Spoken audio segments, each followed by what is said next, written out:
Fala pessoal, tudo bem com vocês? Como é que vocês estão? Sejam bem-vindos de volta ao canal do GA. Eu sou o Lucas e hoje eu trago para vocês um resumo sobre um assunto que deu muito o que falar na semana passada, que é a questão da proposta da reforma tributária do governo federal. Então, antes de mais nada, mais do que reclamar aqui desse aumento de tributação, que é óbvio, né, que nós brasileiros já somos muito sobretaxados, o meu intuito aqui é trazer para vocês as informações corretas de forma resumida, direto ao ponto, de fato, no que vai afetar o seu bolso como investidor e quais serão os impactos prováveis que eu acredito da aprovação dessa reforma, se ela for aprovada da forma que ela foi proposta, tá? Lembrando sempre que isso foi apenas uma proposta de reforma tributária, não significa que será dessa forma, provavelmente não será dessa forma, tá bom? Então, o meu objetivo aqui é trazer para vocês uma conclusão prática de como se proteger dos possíveis impactos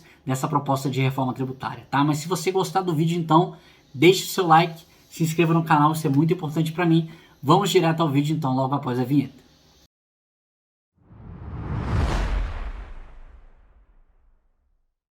Vamos lá, pessoal, eu fiz um pequeno resumo aqui acerca das principais premissas da reforma tributária para a renda variável. Lembrando, novamente, isso aqui é uma proposta de reforma tributária. De forma alguma eu acredito que ela será passada exatamente dessa forma. Com certeza nós teremos alterações, mas já é algo interessante porque a gente consegue precificar um cenário pessimista já, né? A partir do momento que a gente conhece um pouco mais quais são as regras do jogo que o governo quer jogar, a gente consegue se preparar um pouco melhor para isso, tá? Resumindo aqui rapidamente os principais impactos, né? Os rendimentos, começando aqui pelos fundos imobiliários. Os rendimentos dos FIIs atualmente são isentos de imposto de renda e seriam tributados em 15% a partir de 2022. Essa é a proposta da reforma tributária. O ganho de capital por alienações e amortizações. Atualmente as amortizações elas são isentas de imposto de renda e a venda é tributada em 20% do lucro.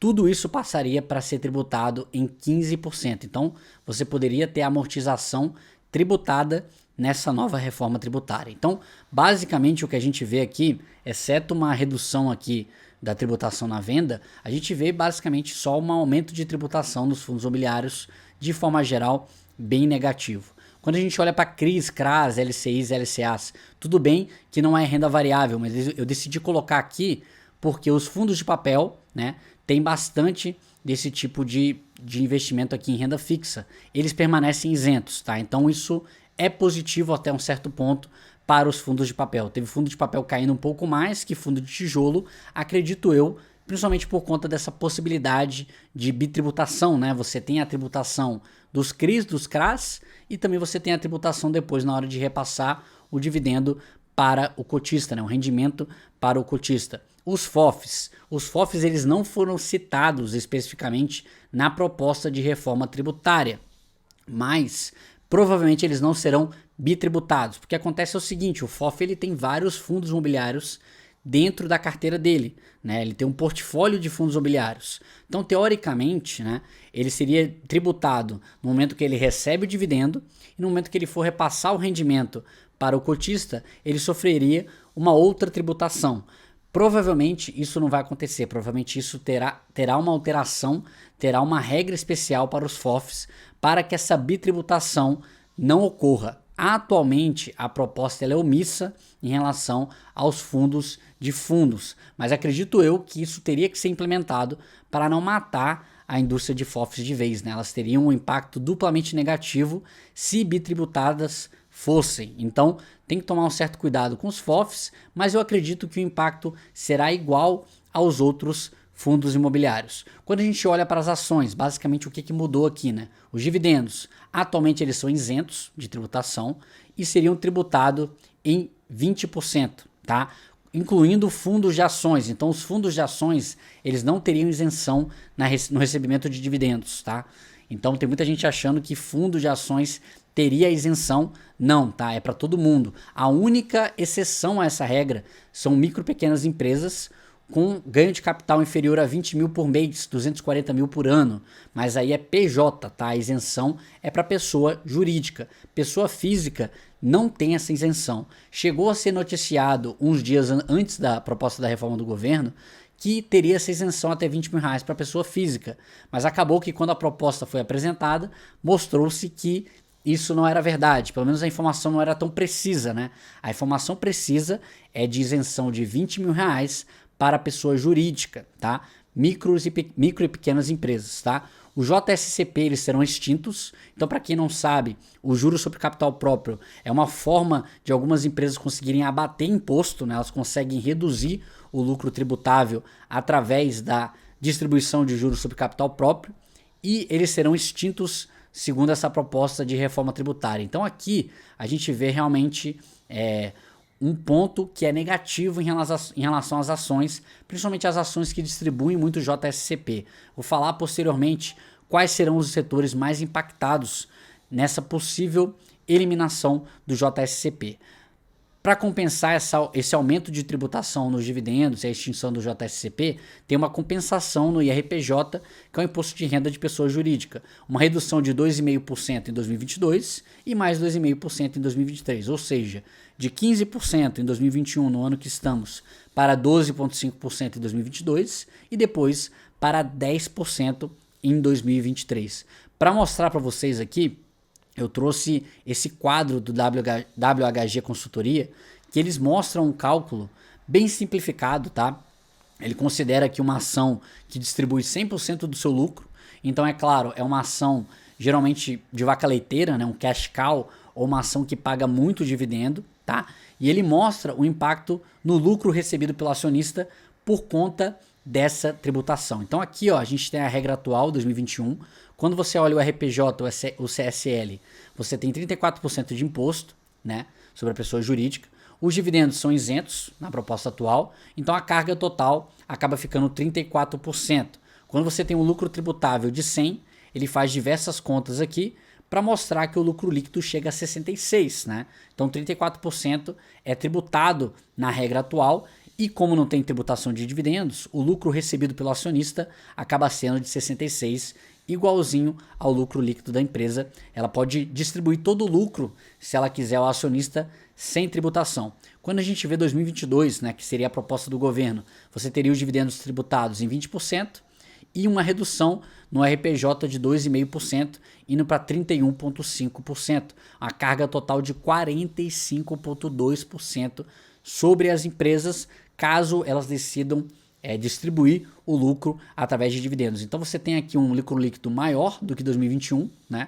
2,5 maior do que 2021, exatamente por conta dessa redução no IRPJ, mas quando você vai distribuir para acionista, você tem esse imposto de renda sobre os dividendos de 20% e acaba distribuindo bem menos, né? Você distribui aqui R$12 a cada R$100 de lucro tributável para o acionista. Quando a gente vai para 2023, pouca coisa muda, você tem uma redução de 2,5% a mais no lucro tributável lá do IRPJ, então você tem um lucro líquido 5% maior aqui mais ou menos do que o lucro líquido de 2021, mas você tem uma carga de dividendos aqui maior ainda e acaba tendo um lucro recebido cerca de 10% aqui inferior numa ação que tem 100% de payout, tá? Então é claro, isso aqui é um exemplo, mas é para mostrar para vocês o impacto possível dessa proposta de aumento de dividendos, o quanto que ela pode impactar realmente o dividendo, a renda passiva que é repassada para o acionista através dos dividendos. Continuando aqui a parte sobre ações, a gente tem uma mudança de regra para o day trade também. Anteriormente pagava-se 20% sobre o lucro tributável, né, sobre a parte que a pessoa realmente teve lucro nas operações daquele mês. Atualmente agora vai pagar 15% de acordo com a renova proposta de reforma tributária, né? Mas isso não deve fazer muita diferença para vocês, porque vocês provavelmente não fazem esse tipo de operação de day trade, né? E também um day trade que consegue esses lucros aí é meio raro a gente achar, então acho que não vai ser tão impactante assim. O governo acabou dando uma colher de chá aí para os day traders. Quando a gente vê então as vendas de ações, isso é uma coisa que pegou muita gente de surpresa, tá?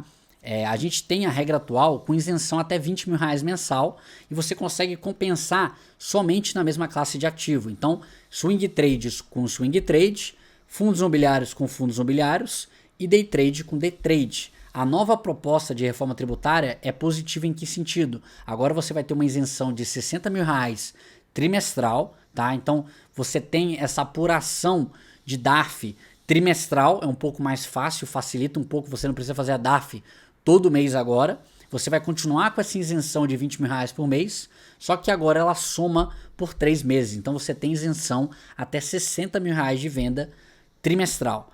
E as compensações são livres entre os ativos. Então você pode compensar as suas perdas no day trade, pode compensar com os ganhos dos fundos imobiliários. Você pode compensar as perdas dos fundos imobiliários com o ganho das ações. Uma coisa que não ficou clara na proposta é se as perdas passadas elas poderão ser compensadas dessa forma a partir do início da nova reforma tributária. Então, por exemplo, se eu já perdi muito dinheiro com day trade, se eu poderia compensar isso futuramente com ganho em fundos imobiliários. Isso seria uma coisa até interessante. Eu, por exemplo, tenho um prejuízo acumulado com fundos imobiliários e se desse para utilizar com ações, seria algo bem interessante, tá? Então, tem essa modificação aqui, essa proposta que deixa um pouco mais simplificada essa questão da DARF. Eu acho que é uma coisa positiva, tá? Então, basicamente, pessoal, quais são os principais impactos que eu acredito olhando essa proposta do jeito que ela está hoje, tá? As ações de crescimento positivo, caso elas não distribuam uma grande quantidade de dividendos de JSCP. Por que é positivo? Porque você vai ter uma redução no imposto de renda da pessoa jurídica. Então você tem aí uma redução do lucro que vai ser tributado e, consequentemente, vai sobrar mais dinheiro para a empresa conseguir reinvestir, né? Você tem essa redução tributária beneficiando a empresa e permitindo mais espaço para reinvestimentos e, consequentemente, mais crescimento, né? Lembrando que essas empresas de crescimento elas estão exatamente nessa fase de realmente reinvestir os lucros para conseguir crescer mais rapidamente. Quando a gente olha para as ações maduras ou cash cows, né? Aquelas ações que pagam muitos dividendos, depende. A gente vai ter um cenário positivo / neutro para empresas que consigam reaplicar esse capital a uma taxa de retorno acima do seu custo de capital. Então ela tem que ter um ROIC, né, acima do VAC, que a gente fala que é o custo ponderado de capital. Existem algumas empresas que distribuem muito, mas que conseguem fazer isso de uma forma muito eficiente, tá? A Taesa, por exemplo, é uma empresa que consegue investir muito bem o seu capital, apesar de remunerar muito bem o seu acionista também. As empresas podem fazer recompra de ações também, até um certo ponto. E negativo para aquelas empresas que distribuem muito o lucro em dividendos, né? Empresas que têm um payout muito alto, 80%, 90% de payout, ou 100% de payout, elas sem ter onde reinvestir, né? Se uma empresa que realmente está muito amadurecida no segmento, já não tem tanto dinheiro para aplicar, você tem, por exemplo, a Ambev, que já é gigante no segmento, tem muito caixa, né? Geralmente ela distribui uma quantidade de payout razoável, ou então aquelas empresas que se beneficiam muito em JSCP, como por exemplo o setor financeiro, os bancos, tá? Vou falar um pouco sobre as principais empresas no próximo slide. Essas empresas elas tendem a ter um impacto um pouco mais negativo, porque que nem a gente mostrou nesse cálculo aqui da WHG, as empresas que distribuem muito do seu lucro, elas tendem a distribuir menos para o acionista. Isso tende a gerar menos valor para o acionista. E os fundos imobiliários, né, é um impacto negativo, não tenho o que falar. 15% de tributação no rendimento provavelmente levará a um reajuste dos preços dos fundos imobiliários, então eles devem cair próximo aí dos 15%, e não há compensação ou alternativa para reinvestir ou se alavancar ou recomprar suas cotas, né, dos fundos imobiliários, como por exemplo nas ações. Então você tem um regulamento aí muito mais rígido nos fundos imobiliários, o que acaba atrapalhando um pouco mais, a não ser que esse regulamento ele seja flexibilizado, né, dos fundos imobiliários um pouco para se parecer um pouco mais talvez como os REITs, né, dos Estados Unidos. Não há alternativas que consigam compensar essa questão aí dos fundos imobiliários. A única compensação positiva é a redução do imposto pago sobre ganho de capital, que reduziu de 20% para 15%. Ainda assim, né, uma redução pequena comparado com o impacto que a gente vai ter nos rendimentos de fundos imobiliários. E quais são as ações que eu tomei, né? Geralmente, ao invés de tentar reclamar ou tentar bater o pé, fazer drama, eu gosto de tomar atitudes práticas em relação à minha carteira, e eu prefiro muito mais que a proposta ela venha para a gente conseguir tatear um pouco melhor quais são as possibilidades que a gente tem e quais cenários a gente pode adotar, cenários conservadores, para conseguir proteger a nossa carteira no caso do pior acontecer. Então esse é meu cenário pessimista, tá? As ações de crescimento que eu tenho dentro do meu radar, eu mantive o preço intacto, não modifiquei nada. As ações maduras, o cash cows, eu fiz um reajuste multiplicando o preço teto que eu tenho. Por exemplo, eu tenho o preço teto de Energias do Brasil R$20.